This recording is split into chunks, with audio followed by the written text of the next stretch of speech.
Hello, welcome back to Hidden Home. I'm just taking a break from the build quickly.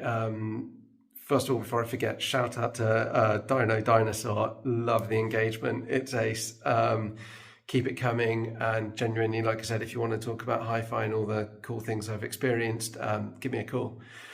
More than happy to talk. But what I want to let you know is today I'm going to give you some really useful insight into how to model acoustics, solve acoustic problems, and then physically, obviously you're seeing how we're building it. So if you watch this through to the end, you'll have so much more knowledge about what goes into a decent cinema room, and also some understanding of the extent to which the improvements manifest when you build a room like this. So yeah, stay tuned. It's incredibly complicated editing for me today, so I'm going to put this intro in. I've then got a little physical walk around the room, and then I get my laptop out and show you the benefits of getting us in to do a room or listening to this video and doing it yourself. Okay, stay tuned. Hi, so this is just a quick progress report and a little shot I wanted to show you. Look at that. That is coming together. So that I started the woodwork yesterday and I'm up to this. I am missing, I've run out of timber, so I need to finish these noggins there. So it kind of does that.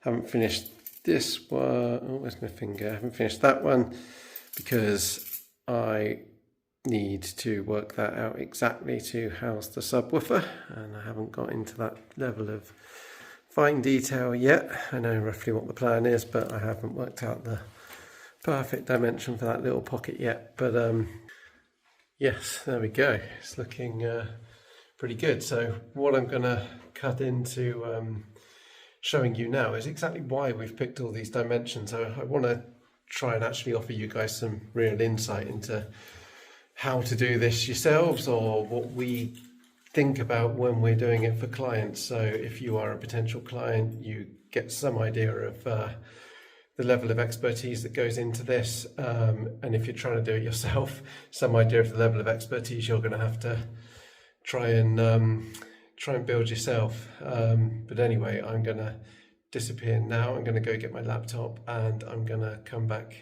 and show you some more. Right, hello, welcome back. Right, so I'm going to go into the what's and wherefores as to why and how we've designed the depths in the room the way we have. So I'm going to flip the camera around, and apologies if the sound goes a bit quiet when the camera's in the other direction, but I'll do my best to kind of compensate for that a little bit. It might sound terrible, but here we go. Right. This is REW's room calculator or room simulator. So what it does is it allows us to plug in the dimensions of the room up here, put in the surface absorption or the coefficient of absorption of the walls. At the moment, everything but the ceiling is at 0 because basically it's concrete walls everywhere. The ceiling is suspended and will have a degree of absorption on it. So I've just put that at 0.1.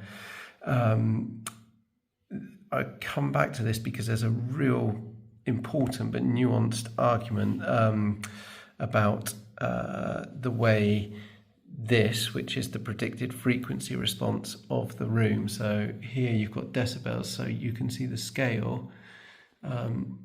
These are monumental peaks and dips based on an anechoic kind of response of something. I can't find my mouse pointer and look. So something around here. This is kind of what the room will do to it, like amplify it or cancel it. And these are your frequencies, so 20 hertz, 40, 50, 60, 80, 100. So it only models up to 300 hertz. And that is because those peaks and troughs become finer and finer and finer and more unpredictable. Millimeters will matter in terms of where you're measuring this from.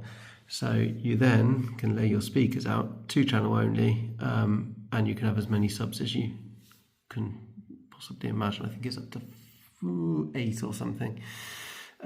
Either way, this was the layout of the room prior. So 1 sub in each front corner, and then the front, left, right were on the wall, and you were sat somewhere around here. And if I get my mouse pointer back and move this listening position, you watch how the frequency response varies. Now, although it varies hugely, there is an obvious kind of trend.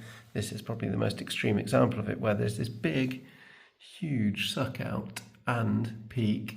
So it's going to make this suck out feel even bigger, or the peaks feel even bigger. So it's based around about 45 hertz, and this peak is around 35, and this one is around 70. So we've got big problems between 35 and 70 hertz. So we need something that's going to do that. And if we create something that's going to solve this, it will solve this, because the deeper the treatment, the lower it works. So it doesn't move the top down, it stretches out the lower performance. It's kind of like a high pass filter thing, you know, where if you put a high pass filter on and move the filter of that high pass lower, it just carries on down, but it doesn't affect the upper frequencies. And that's kind of how the absorbers work. And I'll show you how we calculate that as well. And then I'll show you the effect. So I'm going to go open up the internet, and this is acousticmodeling.com, and it allows us to model porous absorption and how it absorbs. So here I've got 650 millimeters of treatment at 5,000 pascals per square meter or something in the flow resistivity, which is what those corner traps measure on average. They're deeper in places, they are not really much shallower depending on the angle of entry, but effectively if we call them 65 and the front wall is 300, so we have a coefficient of absorbency here at about 35 hertz of almost 0.6, 0.55, something like that. I'm going to say, for argument's sake, it's 0.5, but notice how it's not linear. It's much more absorbent in that region. So we also had a 70 hertz problem, didn't we? Which we would get a flow resistivity of just under 0.7. So, like I said, I'm going to be pessimistic, call it about 0.5 across the board, because REW, and this is what I was going to come to, can only model linear coefficients of absorbency. So you have to take that into account with how you look at these predictions. And on the sidewalls, we've got about 130 mil. So if I put that in, and I'm going to use a more dense treatment because it's more optimal, and play with these, and you will see, you have to click calculate. So now I've put 130 mil at 10,000 of those pascals per square meter. And you'll see now that down at the 70 hertz, we don't have an awful lot of absorption, but it's maybe 0.2 or something. So we can apply a 0.2, but we cannot apply a 0.2 to that 35 hertz problem. It's marginal. So this is what I'm getting at. We have a degree of use for the sidewalls for the 70 hertz problem, but not for the other one. So I'm going to go back to REW now and start putting this in. So I go to my front wall. I'm going to put that 0.5. Oh, actually, one more thing. We're moving this subwoofer from here to here, and let me show you why. If I grab that subwoofer and move it to this back corner, notice how this suck out has gone. We still have the same general thing where the room mode is here and here, but the dip, the cancellation is much less. So you're getting better bass immediately from that, and this is consistent no matter where you move the listening position. So what we'll also do, once we've optimized the acoustics, we will also then pick the best listening position for moving those seats forward into. So, right, this is it. So we've got huge, ridiculous 120 dB peaks versus a sort of average of 85 or something. So we need to bring those down. So what I will do is, once I find my pointer again, I'm going to put the front wall absorption up to that 0.5. Look at that. Much narrower Q, tiny individual frequencies, and look how even that has become across the bass region. If I do the left and right walls up to about 0.1 as well, which is what we can expect at that 30 hertz, look at that.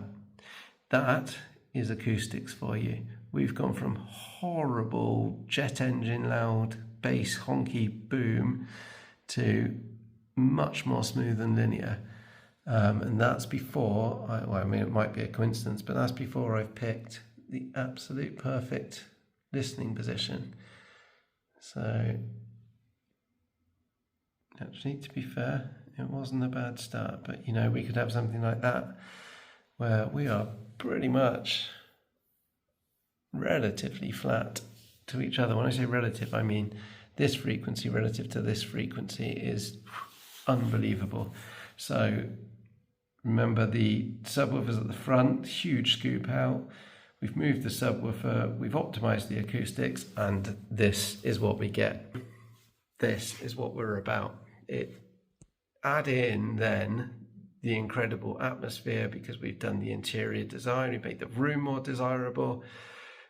People are going to come here because the room's nice, and then they're going to be engrossed, impressed, blown away, whatever the words are, by the performance. It's just a no-brainer. The bigger image we're giving them, the much better performance, and the much better atmosphere. This room is not the same room once we've finished. So like, subscribe, and if you sign up on our website, on the contact us page for the time being, we're going to change it to like a mailing list thing, but if you do on the contact us page, we'll add you to our mailing list, and I'll send you, once I've finished it, I'm almost there, our detailed guide as to how to do this. It would eventually be a guide of like all the build tricks that we use. Well, I say all, some of the build tricks we use. It's very hard for me to get what's in my brain onto paper, but I'll do my best, and try and provide you with a really useful guide. And like I said, if it's not a guide for you doing it, it's a guide as to our expertise if you hire us. So yeah, thank you very much, and I'll speak to you soon. Bye.